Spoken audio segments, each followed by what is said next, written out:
สบายดีทุกคนยินดีต้อนรับทุกคนเข้ามาในช่อง YouTube ของข้าพเจ้าอีกครั้งนึงเนาะแล้วมื้อนี้พวกเราสิไปเรียนรู้เกี่ยวกับวิธีนำใช้ hear และ listen hear แปลว่าได้ยินหรือว่ายิน listen แปลว่าฟังได้ยินเป็นแบบว่าเราได้ยินซื่อๆเด้อแต่ว่าเราบ่ได้ฟังเด้อกับสิ่งนั้นเนี่ยนะฟังก็คือเราฟังอยู่เนี่ยนะแล้วเราสิไปใช้เป็นภาษาอังกฤษว่าสิใช้แบบใดเด้อซ่องคำศัพท์นี้เราสิใช้แบบใดโอเคเราจะไปเบิ่งตัวอย่างแต่ละตัวเนาะว่าเป็นแนวใดและไปออกเสียงแต่ละคำศัพท์แต่ละประโยคว่าออกเสียงใดๆเด้อตัวนี้ข้าพเจ้าจะแนะนำให้ทุกคนเน้นนักเกี่ยวกับตัวนี้เนาะโอเคเราไปเข้าตัวที่1เลยเนาะตัวที่1ก็คือ hear hear แปลว่าได้ยินหรือว่ายินเด้อโอเคเข้าตัวอย่างเลย I could hear someone calling my name I could hear someone calling my name ตัวนี้มันสิแปลง่ายๆว่าค่อยได้ยินผู้ใดผู้หนึ่งเอิ้นชื่อค่อยตัวนี้เป็นแบบว่าเข้าไปลิ้นน้ำมูกเนี่ยนะแล้วมีผู้ใดผู้หนึ่งเอิ้นชื่อเขาเราได้ยินเอิ้นชื่อเขาเราก็ไผวะนี่นะแค่ตัวนี้จะไปอ่านช้าๆเด้อ I could hear someone calling my name I could hear someone calling my name สิใช่เป็นคำถามเด้อว่าเจ้าได้ยินไผเอิ้นชื่อควายบ่เนี่ยนะเราสิถามแบบใดตัวนี้จะเป็นคำถามตัวนั้นเด้อแกไปเบิ่งเลย Did you hear someone calling my name Did you hear someone calling my name โอเคตัวนี้เขาถามเด้อถามเขาเจ้าเลยนะตัวนี้แปลว่าใดแปลง่ายๆว่า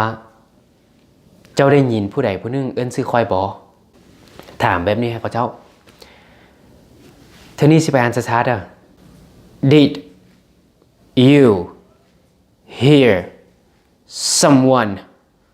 calling my name Did you hear someone calling my name ถ้าว่าเอาตอบใดสิตอบแบบใดตอบแนวใดเนี่ยนะถ้าว่าเอาตอบว่าโอเคได้ข้อยได้ยินเนี่ยนะข้อยได้ยินอยู่บอกข้อยบ่ได้ยินเนี่ยนะสิตอบแบบใดถ้าว่าได้ยินตอบว่า yes I did หรือตอบง่ายๆว่า yes ถ้าว่าบ่ได้ยินตอบว่า no I didn't หรือตอบง่ายๆว่า no สรุปก็คือถ้าว่าเขาได้ยินตอบว่า yes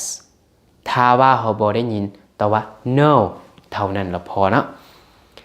โอเคตัวนี้เป็นตัวอย่างที่1แล้วตัวนี้จะไปเบิ่งตัวอย่างที่2นำใส่ตัว here นี่เนาะ You have to speak up I can't hear you You have to speak up I can't hear you แล้วทีนี้จะเร่งเสียงล่ะ You have to speak up I can't hear you You have to speak up I can't hear you มันจะเร่งเสียงอยู่ใน speak up ตัวนี้เด้อตัว K สุดท้ายบ่เรา up ตัวนี้นะเราจะเร่งเสียงว่า up speak up เด้อ speak up โอเคหรือว่าสิบอกง่ายๆว่า speak up มันก็ได้คือกันเด้อแต่ว่าถ้าว่าไผที่อยากเร่งเสียงนี่นะเราก็เร่งเสียงว่า speak up โอเคตัวนี้แปลว่าเจ้าต้องเว้าให้ดังค่อยบ่ได้ยินตัวนี้ในเวลามีผู้ใดผู้หนึ่งสิขึ้นไป present เนี่ยนะแล้วเราเว้าค่อยเกินไปเราอยากเว้าให้เราเว้าดังเนี่ยนะเราเว้าตัวนี้ให้เขาเจ้าเด้อทีนี้สิไปอ่านช้าๆเด้อ You have to speak up I can't hear you ตัวนี้มันจะมีคำถามขึ้นมาว่าอ้าวตัวนี้อ่านว่า can't วะเป็นอย่างเขาจึงบอกอ่านว่า can't ก็ได้คือกันเด้อเขาอ่านว่า can't หรือว่าอ่านว่า can't ก็ได้คือกันเด้อแต่ว่าต้องออกตัวทีอยู่สุดท้ายเด้อถ้าว่าบ่ออกตัวทีอยู่สุดท้ายมันจะคล้ายๆเขาอ่านตัวที่บ่เป็นปฏิเสธมันบ่ตัวที่บ่เป็นปฏิเสธก็คืออ่านว่า can ตัวนี้อ่านว่า can't ถ้าว่าเขาอยากใส่เป็นคำถามเด้สิเฮ็ดได้เด้อตัวอย่างว่าเขาสิขึ้นไปเว้าเขาจะเป็นผู้เว้าเนี่ยนะแล้วเขาถามเขาเจ้าว่าแค่ค่อยต้องการเว้าให้ดังบ่ค่อยจำเป็นเว้าให้ดังบ่เนี่ยนะแล้วสิถามใดๆให้เขาเจ้าให้เพื่อนๆอยู่ในห้องนี่นะสิถามแบบนี้เด้อ Do I have to speak up Do I have to speak up หรือว่าสิอ่านไวๆหรือว่าเร่งเสียงเนาะ Do I have to speak up Do I have to speak up และตัวนี้มันแปลว่าคอยต้องบอกให้ดังบอทีนี้สิบานซา Do I have to speak up ถ้าว่าสิตอบเลยสิตอบแบบใดตอบง่ายๆถ้าว่าตอบแมนก็คือ Yes you do หรือว่า Yes ถ้าว่าบ่แมน No you don't หรือว่า No ตัวนี้สรุปก็คือถ้าว่าเขาเจ้าอยากให้เขาเว้าดังเลยนะเขาเจ้าก็ว่า yes ถ้าว่าเขาเจ้าต้องการก็คือว่า no โอเคแล้วเราไปเข้าตัวที่2 listen ฟังก็คือเขากำลังนั่งเรามีผู้ใดผู้หนึ่งกำลังเว้าเนี่ยนะเราฟังง่ายๆสำนี้มันบอกเราไปเบิ่งตัวอย่างกันเนาะ I listen to music every morning I listen to music every morning ตัวนี้แปลว่าคอยฟังเพลงทุกๆตอนเช้าแล้วตัวนี้ไปอ่านช้าๆเนาะ I listen to music every morning โอเคตัวนี้จะไปเน้นเกี่ยวกับตัว every ด้าตัวนี้ผมเห็นอ่าน every ด้าอ่านว่า every ถ้าว่าอยากถามหมู่ผู้นั้นว่าโอเคในทุกๆตอนเช้าเจ้าฟังเพลงแต่ว่าเจ้าฟังเพลงประเภทใดเนี่ยเราอยากถามอยากรู้แม่นบ่เราสิถามแบบใดนะโอเคสิถามแบบนี้เด้อ What kind of music do you listen to What kind of music do you listen to จะแปลว่าเจ้าฟังเพลงประเภทใดทีนี้จะไปอ่านช้าๆ What kind of music do you listen to ถ้าว่าจะตอบได้สิตอบแบบใดที่ว่าเขามักฟังเพลงที่เขาจะนิยมทั่วไปเพลงที่นิยมทั่วไปนี้เขาจะเอิ้นว่า pop นะ pop music ว่าเพลงที่เขาจะนิยมทั่วไปที่คนมักฟังนะแบบ pop music โอเคเราเขามักเกี่ยวกับเพลงนั้นนะเราสิตอบให้เขาเจ้าสิตอบแบบใด I listen to pop music คอยฟังเพลงที่คนนิยมทั่วไปนั่นละทีนี้จะไปอ่านซาๆเด้อ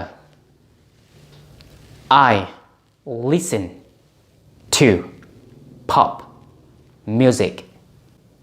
โอเคตัวนี้จะเป็นตัวอย่างที่หนึ่งในวิธีนำใช้ listen เด้อเราจะไปเบิ่งตัวอย่างที่2ตัวอย่างที่2นี้ครับจะยก2ประโยคเด้อมันจะไม่มีคำถามแล้วเนี่ยนะเราจะไปเบิ่งกันเนาะ You have not listened to a word I have said You have not listened to a word I have said ตัวนี้แปลว่าเจ้าไม่ได้ฟังคำที่ค่อยเว้าไปนั่นวะตัวนี้จะไปอ่านช้าๆเด้อ You have not listened to a word I have said โอเคทีนี้จะไปเบิ่งตัวย่อเด้อของ have not และ I have ว่าสิอ่านแบบใดเด้อ You haven't listened to a word I've said You haven't listened to a word I've said ตัวนี้มันจะออกเสียงแบบนี้เด้อ haven't ถ้าว่าบ่ย่อก็คือ have not ถ้าว่าย่อ haven't You haven't listened to a word I've said ตัวถัดไป I have จะอ่านว่า I've You haven't listened to a word I've said ตัวที่2 Listen you need to hurry up Listen you need to hurry up ตัวนี้แปลว่าฟังเจ้าต้องรีบไวแด ตัวนี้จะใช้ในเวลาที่เขาเฝ้าไปเฮ็ดเวียกหรือว่าเฝ้าไปหยังก็ตามนี่นะแล้วเขาเว้าให้หมู่แล้วเว้าให้ผู้ที่เขากำลังท่าอยู่นี่นะแล้วเว้าให้ลาวว่าโอเคไว้แดทีนี้จะไปออกเสียงแต่ละตัวเด้อ Listen you need to hurry up Listen you need to hurry up แล้วถ้าว่าไผที่ยังมีปัญหาเกี่ยวกับเรื่องภาษาอังกฤษเนาะแล้วให้ไปคอมเมนต์อยู่ลุ่มเด้อว่าอยากเรียนยังแดเนี่ยนะเราไปคอมเมนต์แล้วข้าพเจ้าจึงเอาตัวนั้นมาสอนให้อีกเนี่ยนะโอเคแล้วขอบใจหลายๆเด้อที่เบิ่งตั้งแต่ต้นมาฮอดสุดท้ายนี้เราพบกันในวิดีโอหน้าเด้อขอบใจ